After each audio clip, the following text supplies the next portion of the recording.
হযরত ফাতেমাকে চারটা কথা বললেন, জোরে বলেন কয়টা?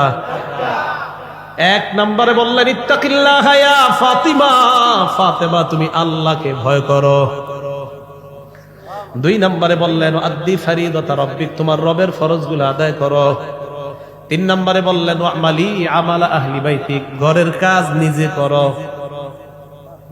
ঘরের কাজ নিজে করো। শ্রেষ্ঠ মানুষ শ্রেষ্ঠ কন্যাকে বলতেছে, শ্রেষ্ঠ মানুষ শ্রেষ্ঠ কন্যা, শ্রেষ্ঠ মানুষ শ্রেষ্ঠ কন্যা। আমার আপনার ভাবের শেষ থাকে না।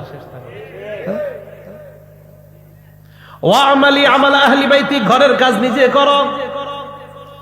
চার নম্বরে নবী বললেন ইদা খস্তিমাত জাকিমা, সারাদিন কষ্ট করার পর যখন বিছানায় যাও তখন তিনটা আমল করবা। কয়টা?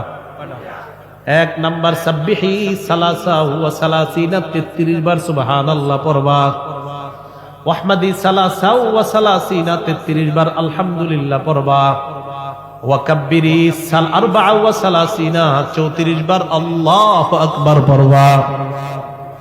নবীজি বলেন ফাহিয়া মিআই, হলো 100 বার। ফাহিয়া খায়রুল লাকি মিন খাদিম, ফাতেমা আমি বাবা তোমাকে যে আমলটা শিখিয়ে দিলাম, সারাদিন কাজ করার পর এই আমলটা একজন খাদেমের চাইতে তোমার জন্য কল্যাণ।